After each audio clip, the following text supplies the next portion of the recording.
मध्य 21वीं सदी में एक अंतरिक्ष यान पृथ्वी से बसने वालों को लेकर कार्पाथिया ग्रह की ओर बढ़ रहा है। आज के दिन फोर्ट हेवन से स्काउट और खोजकर्ता मिशेल होबिन अपनी एक और सैर से लौटता है और राष्ट्रपति टेट और सुरक्षा प्रमुख स्टेला से मिलता है। वे उसे हथियार सौंपने को कहते हैं क्योंकि खुले में हथियार ले जाना कॉलोनी के नियमों के खिलाफ है। लेकिन टेट का ध्यान अंतरिक्ष यान से आए एक और संदेश की ओर जाता है और वह यह नहीं देख पाता कि मिशेल ने उसकी बात को अनसुना कर दिया। टेट यान के कप्तान से संपर्क करता है जो बताता है कि उनका यान क्षतिग्रस्त है और वातावरण में प्रवेश करते समय भयंकर गर्मी का सामना करना पड़ सकता है। कप्तान बताता है कि पृथ्वी पर जीवन कितना मुश्किल हो गया है और टेट अपनी चिंता जाहिर करता है कि फाइट आउट नामक तूफान आ रहे हैं। बातचीत खत्म होने से पहले मिशेल अपने घर लौटता है जहां उसका बेटा और पत्नी करीना उसका स्वागत करते हैं। वह करीना को बताता है कि सब कुछ तैयार है। करीना समझ जाती है कि उसका मतलब क्या है, लेकिन उसे अपने बेटे की चिंता सताती है। इधर स्टेला अपनी एजेंट कैस को अंतरिक्ष यान के बारे में जानकारी देती है, लेकिन उसे नहीं पता कि उसका परिवार उस यान में है या नहीं। करीना अपने पति से अपनी डर जाहिर करती है, कहती है कि उसने कभी अपने कस्बे के बाहर की जिंदगी नहीं देखी। मिशेल उसे भरोसा दिलाता है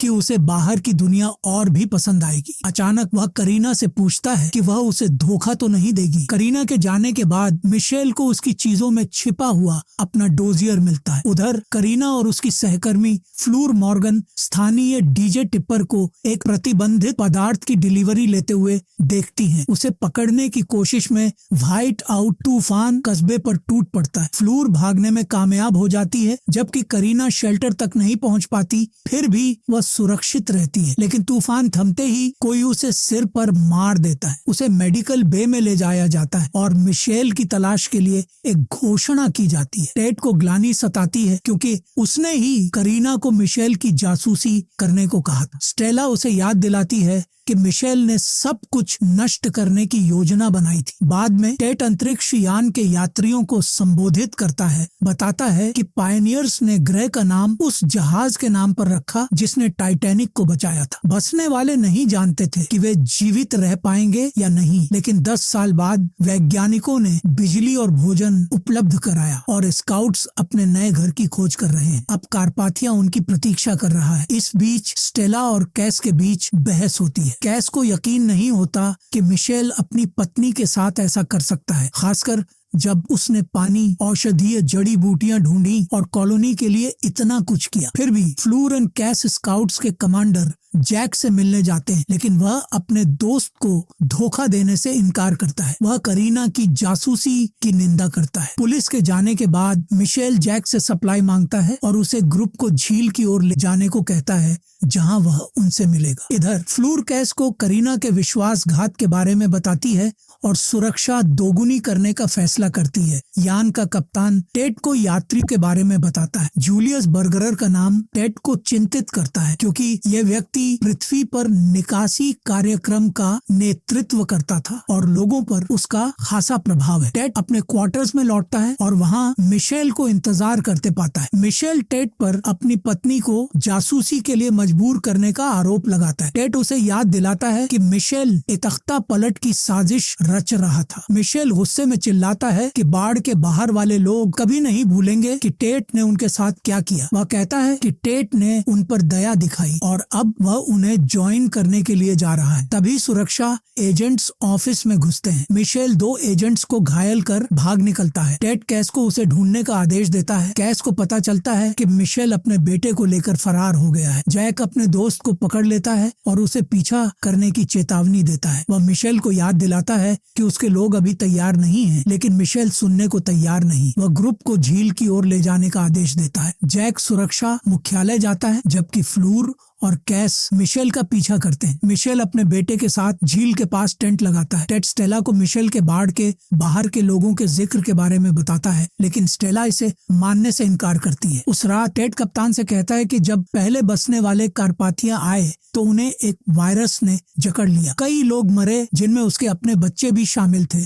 सबसे बुरा यह था कि संक्रमण दिखाई देता था। संक्रमितों के सिर के चारों ओर एक हेलो बन जाता था। उसकी पत्नी इस नुकसान को सह न सकी। टेट ने खुद क्वारंटाइन लागू करने का कठिन फैसला लिया। उसे उम्मीद है कि नए आने वाले सुरक्षित रहेंगे। इस बीच फ्लूर एंड कैस पर हमला होता है। वे होश में आते हैं और जवाबी फायर करते हैं। हालांकि उन्हें नहीं पता कि हमलावर कौन थे। मिशेल अपने सोते हुए बेटे को देर तक देखता है, फिर रो पड़ता है और सुबह उसकी गर्दन तोड़ने की रिहर्सल करता है। टेट स्टेला को बताता है कि उसकी बेटी लिली अंतरिक्ष यान में है, लेकिन उसका पिता साथ नहीं है। उसी समय कप्तान बताता है कि यान 1 घंटे में कारपाथिया पर उतरेगा। हालांकि यान में आग लग जाती है और संपर्क टूट जाता है। फ्लूर और कैस मिशेल को एक नाले के पास पाते हैं। फ्लूर बंदूक तानती है और कहती है कि वह और करीना कस्बा छोड़ने की योजना बना रहे थे। वह मिशेल पर अपनी पत्नी की हत्या का आरोप लगाती है। जब मिशेल अपनी बंदूक उठाता है, फ्लूर गोली चला देती है और उसे मार देती है। वह टेंट में सोते हुए बच्चे को पाती है। तभी कप्तान निकासी की घोषणा करता है। यान से संपर्क पूरी तरह टूट जाता है और लोग आकाश में जलते हुए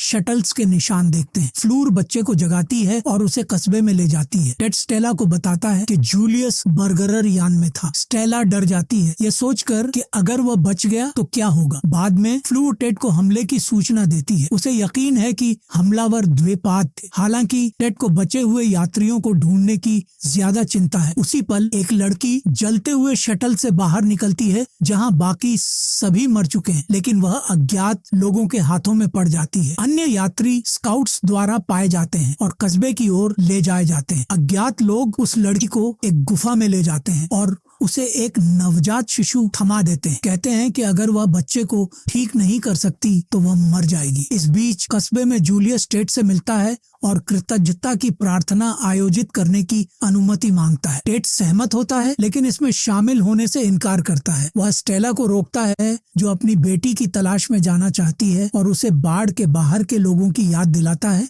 जो निश्चित रूप से बदला लेंगे। स्टेला फ्लूर और कैस से लिली की तलाश करने को कहती है। एक बची हुई शटल लड़की आइसलिंग स्टेला से मिलती है और जूलियस पर अपनी मां का बोर्डिंग पास छीनने का आरोप लगाती है, जिसके कारण उसकी मां की मौत हो गई। इस बीच स्काउट्स उस शटल को ढूंढते हैं जिसमें लिली होनी चाहिए थी, लेकिन वह गायब है। तभी वाइल्ड वंस का नेता रूडी उनके पास आता है। वह बताता है कि बची हुई लड़की उसके लोगों के साथ है और उन्हें अपने साथ ले जाता है। स्टेला जूलियस से टकराती है, जो दावा करता है कि उस महिला ने उसे बोर्डिंग पास अपनी मर्जी से दिया था। स्टेला के जाने के बाद जूलियस अपने साथी को आइसलिंग को ढूंढने का निर्देश देता है। आइसलिंग टिप्पर से मिलती है, जो उसे अपने स्टेशन पर ले जाता है और बताता है कि वह एक प्रोडिजी है, इसलिए उसे कारपाथिया लाया गया। उसका परिवार पृथ्वी पर रह गया और उसे अपनी 4 बहनों की याद आती है। गुफाओं की ओर जाते समय जैक बताता है कि वाइल्ड वंस असफल मानव क्लोनिंग प्रयोगों का नतीजा है। उन्हें पहले एलियन ग्रहों पर बसाने के लिए बनाया गया। जब महामारी शुरू हुई तो टेट ने उनकी हत्या का आदेश दिया, लेकिन मिशेल ने उन्हें बचा लिया। फ्लूर को इस पर यकीन नहीं होता। वे आखिरकार उस जगह पहुंचते हैं और लिली को बंधकों में पहचानते हैं। रूडी घोषणा करता है कि वे उसे स्वस्थ बच्चे के बदले में छोड़ेंगे और वह टेट को भी मांगता है। इस बीच स्टेला जूलियस से ब्रेन स्कैन कराने को कहती है ताकि सच सामने आए, लेकिन वह मना कर देता है। उसी समय आइसलिंग टिप्पर के टेबल पर एक चाकू देखती है, उसे चुपके से उठा लेती है और चली जाती है। जूलियस अपना सरमन शुरू ही कर रहा होता है कि आइसलिंग चाकू लेकर उसके पास पहुंचती है, लेकिन टिप्पर उसे रोक लेता है और ले जाता है। रूडी फ्लूर और बच्चे को फोर्ट ले जाता है, कहता है कि स्वस्थ बच्चे के बदले बंधकों को छोड़ा जाएगा। गुफाओं के पास एक वाइल्ड वन जैक के हाथ में एक अंगूठी देखता है और उसे मांगता है। जैक उसका विरोध करता है। हंगामे के बीच लिली भागने की कोशिश करती है, लेकिन जल्दी ही पकड़ ली जाती है। फोर्ट में टेट पुष्टि करता है कि उसने ही उन्नत कल्टीवर्स एसीज को खत्म करने का आदेश दिया था, जिससे फ्लूर स्तब्ध रह जाती है। कैस गार्ड को शांत करने और जैक को अंगूठी देने के लिए मनाने की कोशिश करता है, लेकिन जैक स्काउट को बुरी तरह पीट देता है। टेट फ्लूर को बताता है कि एसीज को नए ग्रह पर मानव सर्वाइवल की जांच के लिए बनाया गया था। जब वायरस फैला तो लोगों ने एसीज को इसके लिए जिम्मेदार ठहराया। वे रूडी से बात करने जाते हैं, जो जोर देता है कि एसीज बच्चों की मौत के लिए जिम्मेदार नहीं थे। वह दावा करता है कि इंसान इस ग्रह के बारे में बहुत कम जानते हैं। टेट अपने ऑफिस ऑफिस लौटता है और अचानक अपने बेटे की बनाई एक ड्राइंग को टेबल पर अपने आप हिलते हुए देखता है। इस बीच स्टेला जूलियस के बारे में सच उजागर करने के लिए टेस्टिंग का मौका देती है। बाद में स्टेला कबूल करती है कि उसे जूलियस की युवा लड़कियों के प्रति रुचि के बारे में पता है और उसे इसके रहस्य उजागर करने की धमकी देती है। बाद में वह बच्चे को देखने जाती है और टेट अपनी शंकाएं साझा करता है कि एसीज को बच्चे पैदा करने की क्षमता नहीं होनी चाहिए थी। सुबह बच्चे के टिश्यू सैंपल लिए जाते हैं और फ्लूर उसे रूडी के पास ले जाती है। बंधकों को फोर्ट के गेट्स तक लाया जाता है, लेकिन जैक रूडी के सिग्नल को देखता है और समझ जाता है कि उनकी हत्या की योजना है। वह लड़ाई शुरू करता है। लिली फ्लूर की ओर दौड़ती है और कैस अपने दोस्त की मदद के लिए दौड़ता है। वे 2 एसीज को मार देते हैं जबकि तीसरा भाग निकलता है। रूडी चुपचाप चला जाता है। लोग बच्चे के साथ कस्बे लौटते हैं। स्टेला उनसे मिलने आती है, लेकिन लिली उसे पहचानने से इनकार करती है, यह मानते हुए कि उसकी माँ ने उसे छोड़ दिया। टेड फैसला करता है कि अगले दिन वे बच्चे को रूडी को लौटा देंगे और बताता है कि उसने टिश्यू सैंपल लिए थे क्योंकि कस्बे की महिलाएं अब गर्भधारण नहीं कर पा रही हैं, जबकि एसीसी कर रहे हैं। सुबह सुबह फ्लूर बच्चे को एक बैग में छिपाकर रूडी के लिए निकलती है। इस बीच जूलियस स्टेला को एक वैज्ञानिक के दस्तावेज सौंपता है जो कारपाथिया की यात्रा के दौरान व्हाइट आउट पर डेटा का अध्ययन कर रहा था और कुछ गंभीर रूप से परेशान करने वाली चीजें खोज निकाली। उसी समय रूडी तूफान की शुरुआत देखता है, लेकिन उसे कोई डर नहीं दिखता। फोर्ट में स्टेला प्रोफेसर के फॉर्मूलों को समझने की कोशिश करती है और टिप्पर की गणितीय प्रतिभा को याद करती है। फ्लूर और रूडी मिलते हैं और वह कबूल करता है कि उसने बंधकों को मारने की योजना बनाई थी, हालांकि फ्लूर को नहीं। वह चेतावनी देता है कि आज का तूफान असाधारण रूप से मजबूत होगा। फोर्ट में लिली अचानक स्टेल के साथ अपने रिश्ते को सुधारने की पेशकश करती है, कहती है कि जूलियस ने ऐसा करने को कहा। टिप्पर इस बीच कैस को अपनी बेवकूफी भरी मजाक से तंग करता है, जिससे कैस उसे मारने को उकसता है। कैस खुद को नियंत्रित करता है, लेकिन टिप्पर फॉर्मूलों पर काम छोड़कर भाग जाता है। उसी समय टेड गेट्स के बाहर कदम रखता है और अचानक अपने बेटे का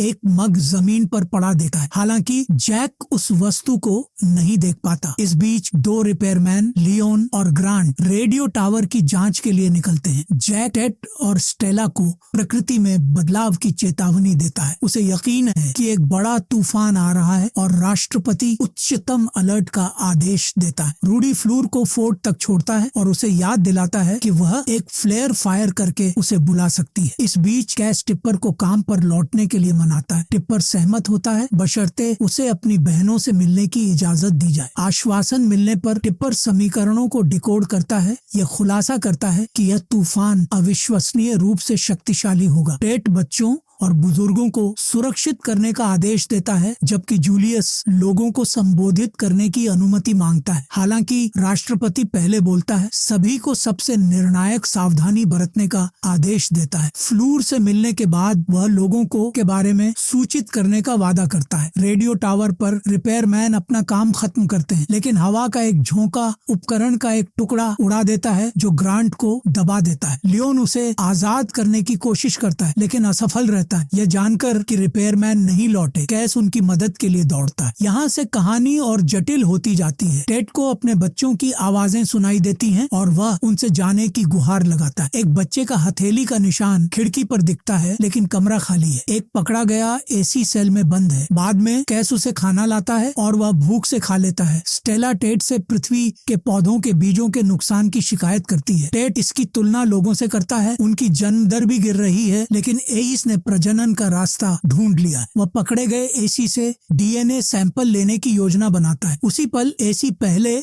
शटल के मेमोरियल को स्केच कर रहा होता है जो सेल की खिड़की से दिखता है। अचानक वह लालटेन की रोशनी को हरे से लाल होते देखता है, नियंत्रण खो देता है, दरवाजा तोड़ देता है और भाग निकलता है। एजेंट्स उसका पीछा करते हैं। नीचे वह एक सफाई कर्मी महिला से मिलता है जो उसके चेहरे पर खून देखकर मदद करने की कोशिश करती है। वह अपना नाम एलिजा बताता है, लेकिन जब वो हाथ बढ़ाती है वह आपा खो देता है। होश में आने पर वह देखता है कि महिला खून से लथपथ पड़ी है। डर कर वह भाग जाता है। फ्लूर महिला को ढूंढती है और मेडिक को बुलाती है, जबकि घायल महिला जोर देती है कि एसी दोषी नहीं था, वह बस डरा हुआ था। सुरक्षा बल शहर व्यापी तलाश शुरू करते हैं, जबकि फ्लूर और कैस उसका स्केच ढूंढते हैं और मेमोरियल की ओर जाते हैं। इस बीच जूलियस घायल महिला को एलिजा को एक बेकाबू जानवर के रूप में चित्रित करने के लिए उकसाता है, लेकिन वह जोर देती है कि वह एक डरे हुए बच्चे की तरह व्यवहार कर रहा था। बाद में लिली टिपर से मिलती है और उसे एलिजा के हादसे और भागने की खबर देती है। टिपर तुरंत अपने श्रोताओं को यह खबर प्रसारित करता है। फ्लूर मेमोरियल के पास एसी को देखती है और उसका पीछा करती है। एक बार उसे सड़क पार करने के लिए छलांग लगानी पड़ती है। वह फिसल जाती है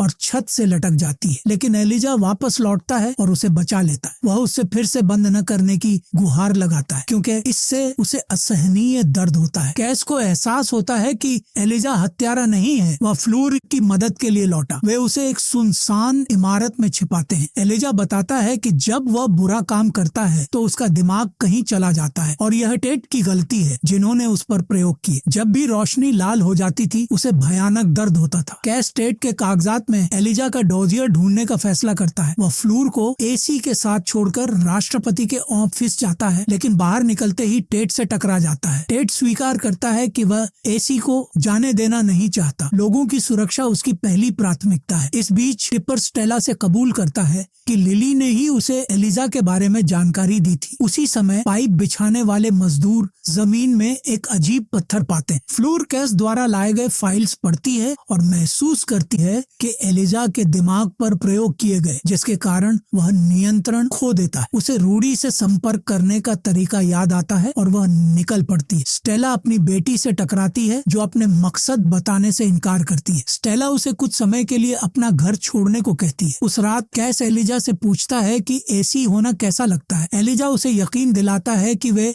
इंसानों से अलग नहीं है, लेकिन तभी बिजली चमकती है। एलिजा नियंत्रण खो देता है और कैस को बेहोश कर देता है। टेड फिर से अपने बच्चों की आवाजें सुनता है, लेकिन इस बार वह उनसे जाने की विनती करता है। सुबह कैस होश में आता है। एलिजा को कुछ याद नहीं, लेकिन उसे डर है कि वह खतरनाक हो सकता है। तभी फ्लूर और रूडी आते हैं, लेकिन उन्हें नहीं पता कि एलिजा को फोर्ट से सुरक्षित कैसे निकाला जाए। कैस उन्हें इंतजार करने को कहता है और टेट के पास जाता है। दावा करता है कि उसने एसी को पकड़ लिया है। टेट वादा करता है कि एलिजा को मारा नहीं जाएगा, बस सुला दिया जाएगा। स्काउट्स और सुरक्षा एजेंट्स उस इमारत को घेर लेते हैं जहां एलिजा और फ्लूर छिपे हैं। कैस फ्लूर को बाहर निकाल लेता है। तभी एक स्मोक ग्रेनेड अंदर फेंका जाता है। एलिजा बाहर की ओर दौड़ता है। ट्रैंक्विलाइजर डार्ट्स उसे लगते हैं, लेकिन वह नियंत्रण खो देता है। आसपास सब कुछ तोड़ने लगता है और आखिरकार उसे गोली मार दी जाती है। रूडी को रिहा कर दिया जाता है और फ्लूर टेट पर विश्वासघात का आरोप लगाती है। लिली टिपर के साथ उसके स्टूडियो में चली जाती है। जूलियस जैक को अपने पक्ष में करने में कामयाब हो जाता है। इस बीच स्टेला टेट को वह अजीब पत्थर दिखाती है जो मिला था। उसमें एक मानव जबड़ा मिलता है जो साबित करता है कि पृथ्वीवासी कारपाथिया पर पहले नहीं थे। कैस फ्लूर से माफी मांगता है। टेड गेट्स के बाहर कदम रखता है जहां दो लड़के उसका इंतजार कर रहे हैं। वह जानता है कि वे वास्तव में उसके बेटे नहीं हैं, फिर भी वह उनसे जाने की गुहार लगाता है। बाद में स्टेला पुष्टि करती है कि जबड़ा एक होमिनिड का है। टेड स्वीकार करता है कि उसके बच्चे उसके साथ हैं। उस शाम लिली बार में काम शुरू करती है। अचानक एक अजीब आदमी आता है जो खुद को पैट कहता है। वह एक ड्रिंक ऑर्डर करता है। कारपाथिया पर ऐसी चीज की ज्यादा मांग नहीं होती और इसके लिए मुट्ठी भर हीरे देता है। बाद में फ्लूर और कैस को पैट और एक स्काउट के बीच झगड़े की कॉल मिलती है, लेकिन जब वे उसे गिरफ्तार करने की कोशिश करते हैं वह अपने पत्थर इकट्ठा करता है और भाग जाता है। उन्हें सलाह देता है कि वे ग्रह को देखें, जिसे उन्होंने अपने फोर्ट में बंद रहकर वास्तव में नहीं देखा। जैक एक बरामद पत्थर को जूलियस के पास ले जाता है, जबकि एजेंट्स उस बूढ़े आदमी का पीछा पहाड़ों में करते हैं और फिर गायब हो जाते हैं। स्टेला को पता चलता है कि पैट ने समुद्र के बारे में बात की थी। उसे कारपाथिया पर पहले व्यक्ति की याद आती है जिसके बारे में बताया गया था कि उसका जहाज फटने से उसकी मौत हो गई थी। लेकिन क्या होगा अगर यह सच नहीं था? सुरक्षा प्रमुख समुद्र की यात्रा करने का फैसला करती है, हालांकि इसे खतरनाक माना जाता है। इस बीच फ्लूर और कैस होश में आते हैं। पैट उन्हें अपने साथ चलने और शवों को देखने के लिए आमंत्रित करता है। स्टेला जैक को अपनी एक्सपीडिशन में साथ चलने के लिए बुलाती है। कैस और फ्लूर निषिद्ध क्षेत्र में जाने को लेकर बहस करते हैं, लेकिन पैट उन्हें आश्वस्त करता है कि समुद्र के पास कोई रेडिएशन नहीं है, यह सिर्फ स्काउट्स द्वारा फैलाया गया झूठ है। अचानक वे एसीज से घिर जाते हैं। कस्बे में डायमंड रश शुरू हो जाता है। लोग रत्नों का इस्तेमाल प्रतिबंधित सामान खरीदने के लिए करते हैं। जूलियस जल्दी ही भौतिकवाद के खतरों के बारे में प्रचार करता है, जबकि फिर से काउंसिल की लीडरशिप में सीट की मांग करता है। एसीज तीनों को जाने की इजाजत देते हैं, बशर्ते पैट हथियार ले जाए। एजेंट्स अनिच्छा से अपनी बंदूकें सौंपते हैं, लेकिन उनके पास से निकलते ही पैट हथियार फेंक देता है। उनके निशान का पीछा कर रहे स्काउट्स को एहसास होता है कि एजेंट्स तट की ओर जा रहे हैं। पैट अचानक घोषणा करता है कि वह दोनों को पैराडाइज ले जा रहा है, जहां वे एडम और ईव बन सकते हैं। वह बताता है कि वह मूल पायनियर्स का हिस्सा था, लेकिन कारपाथिया पर पहला कदम रखने वाला एक एसी था जिसका नाम ट्रिगर 99 है, जिसे विशेष रूप से इस उद्देश्य के लिए बनाया गया था। एक ऐसा प्राणी जिसमें डर, पछतावा या संदेह न हो। हालांकि पता चला कि ऐसी बीमारी के प्रति संवेदनशील थे। ट्रिगर 99 बीमार पड़ गया और मर गया। पैट इस ग्रह पर अकेला रह गया। फ्लूर और कैस को अफवाहें याद आती हैं कि पैट ने अपने कमांडर को मार डाला था, लेकिन बूढ़ा आदमी इसका स्पष्टीकरण देने से इनकार करता है। उस रात फ्लूर सुझाव देती है कि वे चले जाएं। उसे पैट पर भरोसा नहीं, लेकिन कैस उसे अंत तक देखने के लिए मनाता है। सुबह पैट उन्हें पहले शटल के क्रैश साइट पर ले जाता है और अपनी लैंडिंग की यादें ताजा करता है। वह स्वीकार करता है, लेकिन पहले उन्हें वापस जाने का रास्ता दिखाएगा। इस बीच लिली पर बार में हमला होता है और हीरे चुरा लिए जाते हैं। टिप्पर का मानना है कि जूलियस डायमंड बुखार को हवा दे रहा है, लोगों को इसके प्रति जुनूनी बना रहा है। वह जूलियस को दोमुहा और खतरनाक व्यक्ति मानता है जो सत्ता का भूखा है। उसी समय पैट बताता है कि क्रैश के बाद उसे उसका कुत्ता मिला था, वही जो पृथ्वी पर रह गया था। कैस उसका यकीन नहीं करता, लेकिन पैट जोर देता है कि वह कुछ साल पहले ही मरी थी। वह कहता है कि अगर वे अलग तरह से सोचते तो वे भी उसे देख सकते थे, लेकिन इंसान इस जगह को कभी वास्तव में नहीं समझ पाएंगे। वे आखिरकार समुद्र तक पहुंचते हैं। एजेंट्स खुशी से पानी की ओर दौड़ते हैं, जबकि पैट उनकी हैरानी पर हंसता है। पता चलता है कि समुद्र तट पर हीरे सामान्य कंकड़ों की तरह बिखरे पड़े हैं और लोग उन्हें वैसा ही मानते हैं। इस बीच स्टेला और जैक घने जंगलों और कीड़े के काटने से जूझते हैं। जैक शॉक में चला जाता है और स्टेला उसे मुश्किल से बचा पाती है। पैट युवा एजेंट्स से तट पर रहने का आग्रह करता है। वह दावा करता है कि ग्रह खुद उसे बताता है कि कहाँ सुरक्षित है और कहाँ खतरनाक। फिर वह समुद्र तट पर चलता है, अपने अदृश्य कुत्ते के साथ खेलता है। आखिरकार वह पानी में गिर पड़ता है। एजेंट्स उसे बाहर निकालते हैं, लेकिन बूढ़ा आदमी पहले ही मर चुका होता है। कैस सुझाव देता है कि वे उसका शरीर समुद्र को सौंप दें और घर लौटें। वे चले जाते हैं। बाद में स्टेला और जैक तट पर पहुंचते हैं। स्टेला को एक पत्थर मिलता है जिसमें अक्षर उकेरे गए हैं। कैस और फ्लूर इस बात पर बहस करते हैं कि किस दिशा में जाना है, लेकिन फिर पास में एक रॉकेट को उड़ान भरते देखते हैं। वे उसकी ओर दौड़ते हैं और स्टेला और जैक से मिलते हैं। सुरक्षा प्रमुख तट की जांच करती है और मानव कंकाल पाती है। पानी बढ़ने लगता है और वे सभी पीछे हटे। कस्बे में स्टेला अपनी खोज की रिपोर्ट करती है। इस बीच जूलियस कारपाथिया की ओर आने वाले एक यान से संपर्क करता है और टेड को खत्म करने का वादा करता है। अगले दिन 3 स्काउट्स अचानक गायब हो जाते हैं और कोई नहीं जानता कि वे कस्बे से क्यों गए। स्काउट्स आसपास के इलाकों की तलाश करते हैं, जबकि स्टेला एक गायब स्काउट की गर्भवती पत्नी को सांत्वना देती है। बाद में वह ग्रुप की कमांडर जोसी हंटर के बच्चों से बात करती है, जो अपनी मां को लेकर बहुत चिंतित है। टेड यह पता लगाने की कोशिश करता है कि वे कहां और क्यों गए, लेकिन जैक टालमटोल करता है। तभी एक रिपोर्ट आती है कि जोसी का रॉकेट दिखा है। सुरक्षा एजेंट्स और स्काउट्स परिधि की तलाश करते हैं, जब तक कि घायल और थकी हुई जोसी जंगल से बाहर नहीं निकलती। वह बताती है कि उसके ग्रुप पर एसीज ने हमला किया और वह कैसे बची। कस्बा उसे हीरो की तरह स्वागत करता है। हालांकि घर पर जोसी अजीब व्यवहार करने लगती है। स्टेला समझाती है कि वह बस थकी हुई है और उसे ठीक होने के लिए समय चाहिए। टेड जैक को आदेश देता है कि जब तक सारे तथ्य स्पष्ट न हो एसीज के खिलाफ कोई कार्रवाई न करे। स्काउट्स बाकी गायब टीम मेंबर्स की तलाश जारी रखते हैं। इस बीच जोसी मेज पर बैठती है लेकिन अजीब तरह से पारंपरिक कृतज्ञता की प्रार्थना कहना भूल जाती है, जिससे उसके बच्चे हैरान हो जाते हैं। उसी समय स्काउट्स को एक और सर्वाइवर मिलता है, लेकिन वह दावा करता है कि जोसी ने ही उन पर हमला किया था और कोई एसी मौजूद नहीं थे। बाद में सुरक्षा एजेंट्स जोसी के घर पहुंचते हैं और उसे गिरफ्तार कर लेते हैं। बचाया गया स्काउट जूलियस को मिशन का असली उद्देश्य बताने से इनकार करता है, केवल यह दोहराता है कि जोसी ने तीसरे स्काउट को मार डाला और उसका शव विकृत कर दिया। इस बीच रूडी दो स्वयंसेवकों को जैक को मारने के लिए बुलाता है। टेड जोसी पर अपने साथियों पर हमला करने का आरोप लगाता है। वह केवल एक चीज की मांग करती है, अपने बच्चों से मिलना। उधर एसीज मरे हुए स्काउट का शव पाते हैं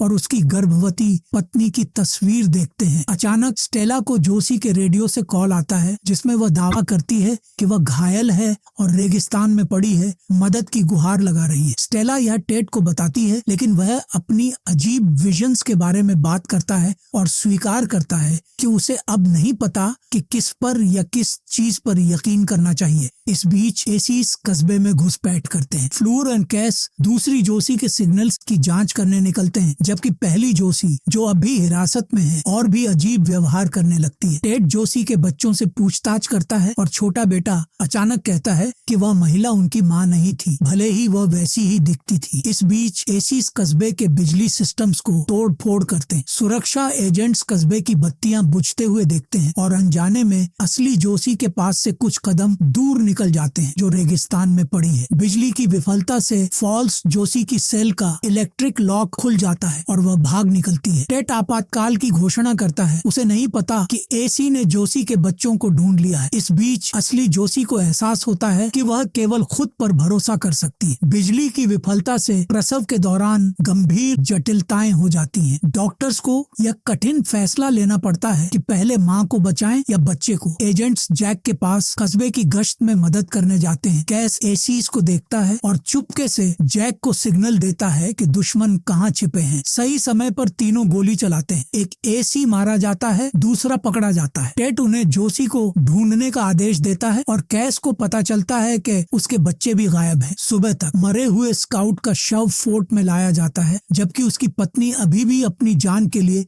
जूझ रही है। जोसी आखिरकार फोर्ट पहुंचती है, लेकिन सशस्त्र गार्ड्स उसे खतरे की तरह मानते हैं। जूलियस टेट को सूचित करता है कि जोसी पकड़ी गई है और उस पर दबाव डालता है कि सभी एसीज को खत्म करने का आदेश दे, लेकिन टेट इनकार करता है। असली जोसी बताती है कि उसने अपने हमलावरों को नहीं देखा और वह एक गड्ढे में घायल पड़ी थी। जैक उसका यकीन नहीं करता। हालांकि जब फ्लूर और कैस उसे यह कहते सुनते हैं कि उसने 2 एजेंट्स को पास से गुजरते सुना था, उन्हें एहसास होता है कि वह सच कह रही है। जोसी फिर जैक पर आरोप लगाती है कि उसने उन्हें रूडी को मारने के मिशन पर भेजा था। टेट उसे हिरासत में रखने का आदेश देता है और बच्चों को ढूंढने की मांग करता है। कैस बंदूक की नोक पर जोसी को रिहा करवाता है और वे दोनों कस्बे के बाहर बच्चों की तलाश में निकल पड़ते हैं। इस बीच कई सालों में कारपाथिया पर पहला बच्चा पैदा होता है, जो रेगिस्तान में जन्म लेता है। जोसी अपने बच्चों को पुकारती है। कैस स्वीकार करता है कि एक और जोसी। तभी बच्चे चट्टानों के पीछे से निकलते हैं, जो फॉल्स जोसी से डरकर भाग गए थे। वे यह तय नहीं कर पाते कि सामने वाली महिला पर भरोसा करें, लेकिन जब वह उनसे कुछ निजी सवाल पूछती है,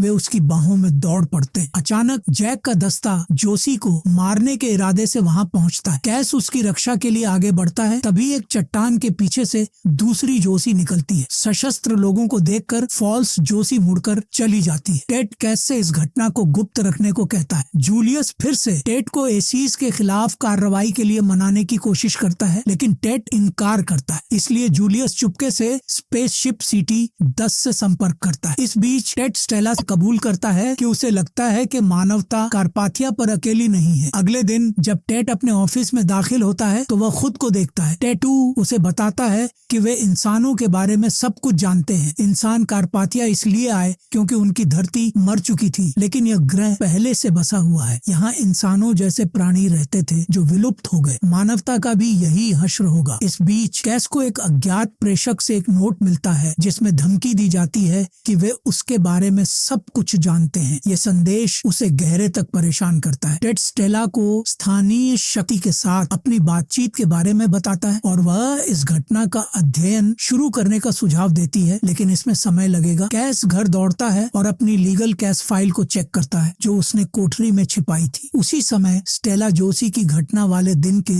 सभी संचारों की समीक्षा करने का आदेश देती है। टेड जैक से उस शाम जो उसने देखा उसके बारे में चुप रहने को कहता है। परेशान कैस बार जाता है, खूब शराब पीता है और वहाँ कार्ला नाम की एक महिला से मिलता है जो उसके साथ घर जाने की पेशकश करती है। इस बीच जोशी के साथ बातचीत का रिकॉर्डिंग सुनने के बाद स्टेला अजीब रुकावटें नोटिस करती है, जैसे कि एक अल्ट्रासोनिक सिग्नल हस्तक्षेप कर रहा हो। उसे यकीन है कि यह स्थानीय शक्तियों का काम है। अगली सुबह कैस जागता है और अपनी मेहमान को कोठरी में तलाशी लेते हुए पाता है। वह उसे पकड़ लेता है, लेकिन वह धमकी भरा नोट भेजने से इनकार करती है। वह अपनी रक्षा के लिए कैंची उठाती है, लेकिन गलती से खुद को चोट पहुंचा लेती है और भाग जाती है। कैस उसका पीछा करता है, जिससे यार्ड में कुछ लड़कों का ध्यान उसकी ओर जाता है। बाद में फ्लूर उसके अजीब व्यवहार को नोटिस करती है और नाराज होकर उससे बात करने से इनकार करती है, खासकर जब एक मिसिंग पर्सन रिपोर्ट दाखिल होती है। कार्ला का पति शापिरो रिपोर्ट करता है कि वह 2 दिनों से गायब है और एक फोटो देता है। फ्लूर उसे ढूंढने का वादा करती है। इस बीच जूलियस टेड से डोपलगैंगर्स के बारे में सच को सार्वजनिक करने की मांग करता है, लेकिन टेड उसे अपनी बातों से दूर रहने की सलाह देता है। पार्टनर्स कार्ला की तलाश में निकलते हैं, जिसका पति ग्रीन हाउस में काम करता है। वे उसके अपार्टमेंट की तलाशी शुरू करते हैं। फ्लूर को एक फटा हुआ नोट मिलता है और कैस चुपके से इसकी तुलना अपने धमकी भरे पत्र से करता है। यह पुष्टि करता है कि दोनों एक ही हैंड राइटिंग में लिखे गए हैं। फ्लूर को पता चलता है कि कार्ला को आखिरी बार में एक पुरुष के साथ देखा गया था। कैस सुझाव देता है कि वे अलग अलग तलाश करें और घर दौड़ता है ताकि कार्ला के दौरे के सबूत नष्ट कर सके। वह कैंची फेंक देता है, लेकिन कारपेट पर खून की एक बूंद को नोटिस करने में नाकाम रहता है। इस बीच टेड रूडी से मिलने निकलता है। जूलियस टेड की गैर मौजूदगी को उसकी समस्याओं से भागने के रूप में देखता है और स्टेला को अपने समर्थन के लिए मनाने की कोशिश करता है। वह इनकार करती है। फ्लूर अपनी जांच तेज करती है और यह पता लगाती है कि कार्ला और अज्ञात पुरुष किस दिशा में गए। स्टेला के अनुरोध पर टिप्पर कस्बे में कई रिसीवर्स लगाता है ताकि एक खास फ्रीक्वेंसी का पता लगाया जा सके। बाद में एक एजेंट रिपोर्ट करता है कि कार्ला ने बंदूक खरीदने की कोशिश की थी। फ्लूर अनुमान लगाती है कि वह अपने पति या प्रेमी को मारने की योजना बना रही थी। कैस को एहसास होता है कि शापिरो खतरे में हो सकता है और उसके पास जाता है। उसी समय कुछ लड़के फ्लूर को बताते हैं कि उन्होंने एक पुरुष को कार्ला का पीछा करते देखा था और उसे कैस के घर तक ले जाते हैं। इस बीच कैस शापिरो को ग्रीन हाउस में पाता है, पुष्टि करता है कि वह सुरक्षित है और घर के बाहर निगरानी शुरू करता है। फ्लूर कैस के घर की तलाशी लेती है और फर्श पर खून की बूंद नोटिस करती है। उसी समय कैस कार्ला को देखता है और उसे रोक लेता है। वह उस पर पिस्तौल चुराने का आरोप लगाता है, ये कहते हुए कि वह जानबूझकर उसके घर आई थी, लेकिन वह जोर देती है कि वह अपने पति को सजा देने से किसी को नहीं रोकने देगी। वह पूछती है कि कैस के कागजात में अलग नाम क्यों है। तभी उन्हें फ्लूर और अन्य एजेंट्स के आने की आवाज सुनाई देती है। कार्ला भाग जाती है। कैस उसका पीछा करता है, लेकिन फ्लूर के बंदूक तानने और हथियार छोड़ने का आदेश देने पर रुक जाता है। वह उस पर कार्ला की हत्या का आरोप लगाती है क्योंकि उसने महिला को नहीं देखा और अपने पार्टनर पर यकीन नहीं करती। टिप्पर स्टेला को दिखाता है कि उसके द्वारा कैप्चर की गई अल्ट्रासाउंड रिकॉर्डिंग में 4 अक्षर बनते हैं। कैस फ्लूर को मनाने की कोशिश करता है कि कार्ला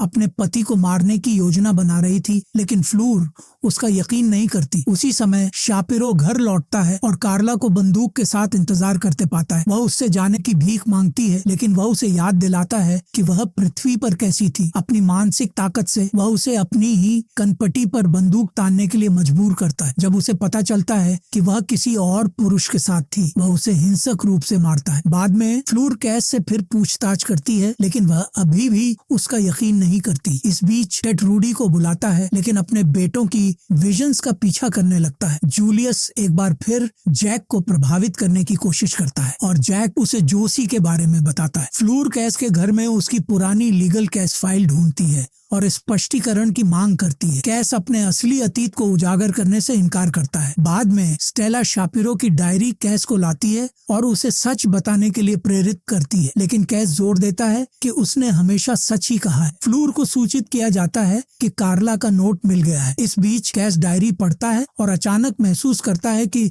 सारे नोट्स कार्ला ने नहीं बल्कि उसके पति ने लिखे थे। वह नकली दौरे का बहाना बनाता है और हिरासत से भाग निकलता है। उसी समय शापिरो फ्लूर को बताता है कि उसकी पत्नी को झील जाना पसंद था और सुरक्षा एजेंट्स वहां की ओर बढ़ते हैं। इस बीच जूलियस जैक को पकड़े गए एसी को मारने के लिए उकसाता है और आकाश से शक्तिशाली दोस्तों का समर्थन देने का वादा करता है। उसी समय टेटे सी से मानवता के साथ एकजुट होने की गुहार लगाता है ताकि दोनों जीवित रह सकें। वह बताता है कि उसने कैदी को रिहा करने का आदेश दिया था, लेकिन वह वापस नहीं लौटा, जिससे रूडी को राष्ट्रपति पर भरोसा नहीं रहा। रूडी मानवता की मदद करने से इनकार करता है। उसे यकीन है कि उनकी नियति खत्म होने वाली है, एसीज की तरह नहीं। इस बीच कैस फ्लूर के लिए एक संदेश छोड़ता है जिसमें खुलासा करता है कि शापिरो ने खुद फेयरवेल लेटर लिखा था और इसलिए वह भाग गया। कैस फिर ग्रीन हाउस की ओर दौड़ता है। दरवाजे बंद हैं, लेकिन कैस को मदद की पुकार सुनाई देती है। वह अंदर घुसता है और बेसमेंट में कार्ला को बंधा हुआ पाता है। अचानक शापिरो वहां आता है, दोनों को मारने के लिए तैयार। कैस उस पर झपटता है, बंदूक कई बार चलती है, कमजोर छत को भेदती है और मलबा उन पर गिर पड़ता है। कार्ला अपने हाथ आजाद करती है और दोनों मलबे के नीचे से रेंग कर बाहर निकलते हैं। तभी एजेंट्स वहां पहुंचते हैं। शापिरो को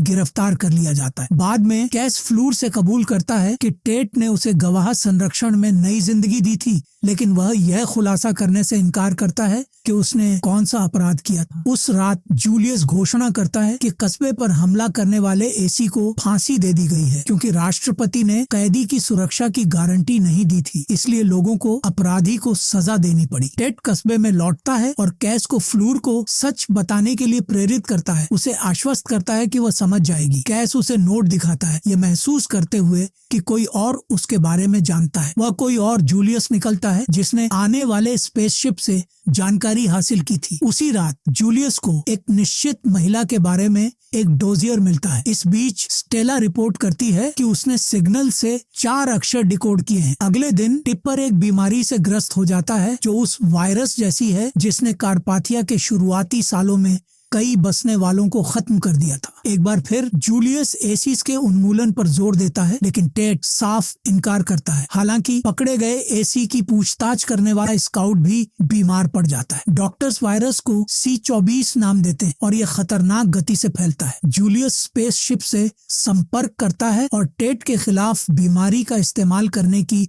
अपनी योजना की जानकारी देता है। फिर जैक से मिलने जाता है। बाद में स्काउट्स फ्लूर को गिरफ्तार करते हैं। वह स्पष्टीकरण की मांग करती है, लेकिन जैक चुप रहता है। इस बीच जूलियस टेट से प्रोजेक्ट ओमेगा से संबंधित गोपनीय जानकारी सौंपने की मांग करता है। स्टेला फ्लूर की गिरफ्तारी को लेकर चिंतित है, लेकिन जूलियस दावा करता है कि उसके पास सच की तलाश करने का पूरा कारण है। टेट फ्लूर की रिहाई के बदले डोजियर सौंपने को सहमत होता है। दस्तावेज प्राप्त करने पर जूलियस को पता चलता है कि फ्लूर एक एसी है। वह टेट पर कमजोरी और अक्षमता का आरोप लगाता है, चेतावनी देता है कि मानव कॉलोनी विलुप्त होने के खतरे में है और मानवता की आखिरी उम्मीद खो सकती है। बाद में जूलियस फ्लूर को सूचित करता है कि वह एक एसी है। वह इसका यकीन करने से इनकार करती है, लेकिन स्टेला पुष्टि करती है कि फ्लूर प्रोजेक्ट ओमेगा की देन है। इस बीच संक्रमितों में मौतों की संख्या बढ़ने लगती है। जूलियस काउंसिल के सामने के खिलाफ दंडात्मक अभियान शुरू करने का प्रस्ताव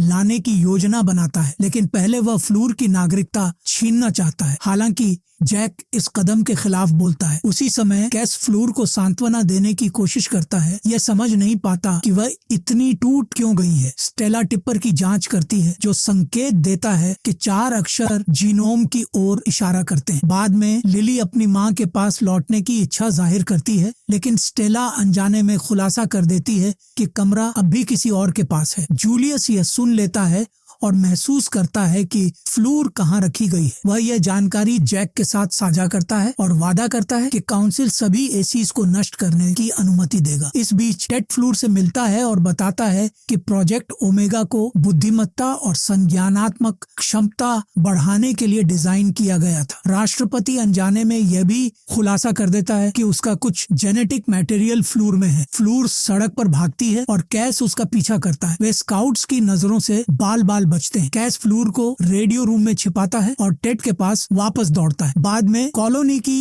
लीडरशिप काउंसिल की बैठक होती है क्योंकि जूलियस राष्ट्रपति के खिलाफ अविश्वास प्रस्ताव पेश करने की तैयारी करता है। टेड अचानक स्वेच्छा से इस्तीफा दे देता है और अधिकार जैक को सौंप देता है। टेड उसे सलाह देता है कि एसीज से लड़ने की बजाय वायरस को हराने का रास्ता ढूंढे। जूलियस, जो इसकी उम्मीद नहीं कर रहा था, अस्थायी रूप से अपनी बढ़त खो देता है। बैठक के बाद स्टेला टेड को बताती है कि संदेश में मौजूद अक्षर डीएनए की ओर इशारा करते हैं। इसका मतलब है कि स्थानीय शक्ति न केवल इंसानों की नकल कर सकती है बल्कि उन्हें संक्रमित भी कर सकती है। वह इस शहर को लॉकडाउन करने का प्रस्ताव देती है। इस बीच फ्लूर में बीमारी के पहले लक्षण दिखने लगते हैं। स्टेला अपनी बीमार बेटी के लिए रोती है। बाद में वह टेड को याद दिलाती है कि चमगादड़ मच्छरों से ज्यादा मजबूत होते हैं क्योंकि वे इकोलोकेशन का इस्तेमाल करते हैं। इसलिए वह शहर के चारों ओर एक साउंड डोम बनाने का प्रस्ताव देती है जो स्थानीय शक्ति के प्रभाव को रोकने के लिए डिसरप्टिव सिग्नल्स उत्सर्जित करेगा। उस रात जैक राष्ट्रपति के ऑफिस में बैठने से इनकार करता है, यह तय करते हुए कि उसे कार्रवाई करनी चाहिए। लेकिन यही वह चीज है जो जूलियस को चाहिए ताकि वह स्पेसशिप से संपर्क कर सके। वह जैक को खत्म करने लेकिन स्टेला को बख्शने का प्रस्ताव देता है। उसे सूचित किया जाता है कि जहाज कारपाथिया पर लैंडिंग के लिए तैयार है। इस बीच कैस फ्लूर को शहर से बाहर ले जाता है ताकि उसे रूडी की सुरक्षा में रखा जाए। रास्ते में कैस कबूल करता है कि वह ड्रग कार्टेल्स के लिए काम करता था और एक बार उसने एक बच्चे को मार डाला था। इस घटना ने उसे इतना प्रभावित किया कि उसने अपने सभी सहयोगियों को अधिकारियों के हवाले कर दिया। इसके लिए उसे गवाह संरक्षण मिला और टेड उसे कारपाथिया ले आया। सुबह रूडी फ्लूर के लिए आता है और वह कैस को अलविदा कहती है। इस बीच डोम तैयार है और एक्टिवेशन की प्रतीक्षा कर रहा है। हालांकि जूलियस इसका लॉन्च टालने का आदेश देता है। उसे डर है कि यह इनकमिंग सिग्नल्स में बाधा डालेगा। स्टेला हैरान है। उसके हिसाब से लोगों की सुरक्षा पहले आनी चाहिए। वह स्थिति की रिपोर्ट टेड को देती है। उसी समय रूडी फ्लूर को सूचित करता है कि उन्हें जाना होगा क्योंकि सैनिक आ रहे हैं और उनके साथ कई बच्चे हैं। अचानक जैक और उसके लोग डोम एक्टिवेट होने तक शहर खाली करने से इनकार करते हैं। जूलियस के निराश होने पर वह स्वीकार करता है कि एक और स्पेसशिप कारपाथिया पर लैंड करने वाला है। बाद में स्काउट्स का एक ग्रुप रेडियो रूम पर धावा बोलता है। जूलियस उन्हें ऑपरेशन रोकने का आदेश देता है स्टेला के विरोध के बावजूद। अचानक जैक सभी को याद दिलाता है कि वह वर्तमान में कार्यवाहक राष्ट्रपति है। स्काउट डोम को एक्टिवेट करने